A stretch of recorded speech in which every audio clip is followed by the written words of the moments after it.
Friends, welcome to back our YouTube education channel. आज के इस वीडियो में हम करने जा रहे हैं class 8 science chapter number 1 crop production and management. Crop मतलब होता है कि आप अपनी ज़मीन पे कोई भी एक ही चीज़ की खेती करो। जैसे कि अगर आपने राइस की खेती की है तो पूरे ज़मीन के ऊपर राइस की ही खेती की, राइस ही उगाया, तो उसे हम कहेंगे क्रॉप। अब उसको कैसे हम उगाते हैं और उसे कैसे मैनेज करेंगे वो सब हम इस चैप्टर में पढ़ने वाले हैं। तो सबसे पहले आप देख सकते हैं यहाँ पे पहेली और भूजो हैं। तो जो पहेली और भूजे हैं वो अपने अंकल के घर गए हैं। तो एक बार वो देखते हैं कि उनके अंकल के घर पे खुरपी, सिकल, शॉवल, प्लग, ठीक है, ये सभी जो टूल्स है ये सब उन्होंने अपने अंकल के घर पे देखा। ठीक है, तो उनके अंकल जो है वो एक फार्मर है। तो अब भूजो कहता है, I want to know where and how we use this tool. मैं ये जानना चाहता हूँ कि हम कहाँ और कैसे ये टूल्स को इस्तेमाल करते हैं। You have learn that all living organism require food. आपने पढ़ा होगा कि हर लिविंग ऑर्गेनिज्म होते हैं, हर जीव जंतु होते हैं, उन्हें फूड की ज़रूरत होती है। Plants can make their own food themselves. और अब हम ये भी जानते हैं कि जो प्लांट्स हैं वो खुद का खाना खुद से बनाते हैं। Can you recall how green plants synthesise their own food. अब आप बता सकते हैं कि कैसे जो ग्रीन प्लांट्स होते हैं वो खुद का फूड बनाते हैं। तो जैसे कि आप सभी को पता है कि जो ग्रीन प्लांट्स होते हैं वो अपने फूड फोटोसिंथेसिस के प्रोसेस के द्वारा बनाते हैं। Animals including human cannot make their own food. Animals जानवर जिसमें ह्यूमन भी, हम सभी अपना फूड खुद से नहीं बना सकते। So where do animal get their food from. तो एनिमल को उनका फूड कहाँ से मिलता है। But first of all why do we have to eat food. लेकिन सबसे पहले हमें खाना क्यों खाना पड़ता है। तो you already know that energy from the food is utilized by organisms for carrying out their various body functions such as digestion, respiration and excretion। ठीक है, तो इसका मतलब हुआ कि फूड से हमें क्या मिलता है, एनर्जी मिलता है, और एनर्जी से हम हमारे घर के या बहुत से काम कर सकते हैं। जैसे कि हमारे शरीर के अंदर के जो काम होते हैं, जैसे कि डाइजेशन, फूड को पचाना, respiration and excretion. We get our food from plants or animals or both। हम अपना खाना प्लांट्स या एनिमल्स या दोनों से लेते हैं। Since we all need food, how can we provide food to a large number of people in our country। तो इसका मतलब ये हुआ कि हमें फूड की ज़रूरत पड़ती है, लेकिन हम इतने सारे लोगों को फूड कैसे देंगे। Food has to be produced on a large scale. अब पहेली बोलती है कि हमें फूड जो है वो बहुत ही ज़्यादा ग्रो करना पड़ेगा। In order to provide food for a large population. अगर हमें इतनी ज़्यादा पॉपुलेशन को फूड प्रोवाइड करना है तो हमें रेगुलर प्रोडक्शन, मतलब अच्छे से प्रोडक्शन, हर टाइम प्रोडक्शन करना पड़ेगा और उसका मैनेजमेंट करना पड़ेगा अच्छे से, जिससे कि वो ख़राब ना हो जाए। 1.1 Agricultural practices। Till 10,000 BCE people were nomadic। तो 10,000 BC तक जो पीपल थे वो नोमेडिक थे। नोमेडिक मतलब होते हैं, जैसे कि आप कह सकते हो, आदिवासी।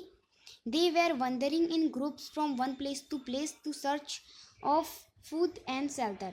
वो एक जगह से दूसरे प्लेस तक घूमते रहते थे, किसकी खोज में, फूड और शेल्टर की खोज में। शेल्टर मतलब रहने की जगह। They ate raw fruits and vegetables and started hunting animal for food.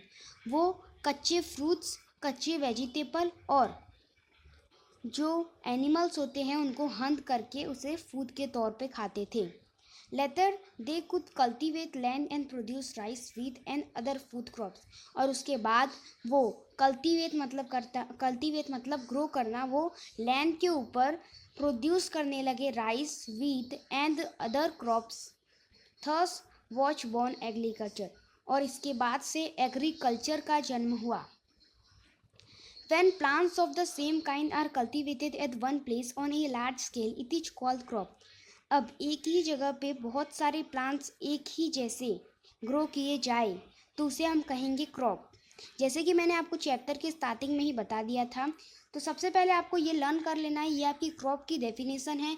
Crop की डेफिनेशन है when plants of the same kind are cultivated at one place on a large scale, it is called crop.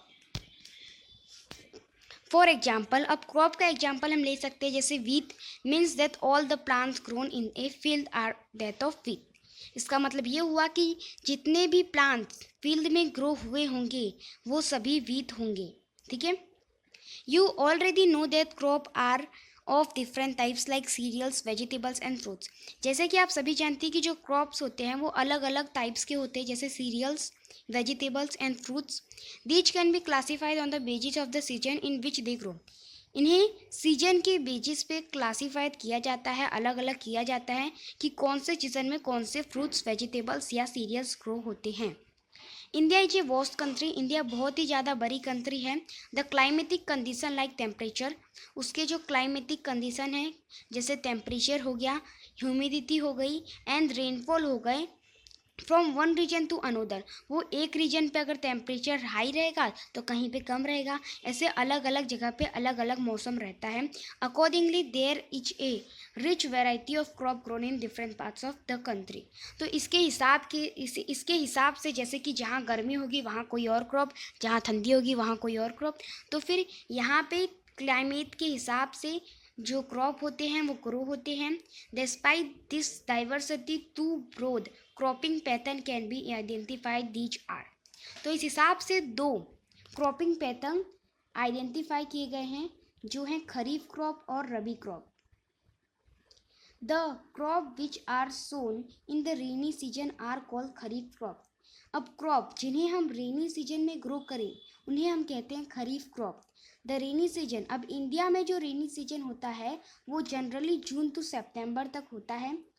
तो example ले लेते हैं kharif crop के, जैसे हो गया paddy, maize, soybean, groundnut and cotton are kharif crop. अब rabi crop, the crops grown in the winter season October to March are called rabi crop. अब जो विंटर सीजन में क्रॉप ग्रो हो उसे हम कहते हैं रबी क्रॉप. जैसे अक्टूबर टू मार्च के बीच में पूरा जो टाइम होता है वो सब ठंडी का टाइम होता है. एग्जाम्पल, इसका एग्जाम्पल ले लेते हैं रबी क्रॉप का. तो wheat, gram, pea, mustard and linseed. Beside these pulses and vegetables are grown during summer at any places. अब इसके अलावा जो सभी चीज़ें हैं वो सभी जैसे वेजिटेबल और दालें हो गई वो सब समर में ग्रो होते हैं और वो कहीं भी एट मैनी प्लेसेस हर जगह पे ग्रो हो सकते हैं. अब आता है basic practices of crop production. ठीक है. तो यहाँ से हम नेक्स्ट पार्ट में करने वाले हैं. तो अगर आपको हमारा वीडियो अच्छा लगा तो इसे लाइक, सब्सक्राइब एंड शेयर कीजिए. मिलते हैं अगले वीडियो में. जय हिंद, जय भारत.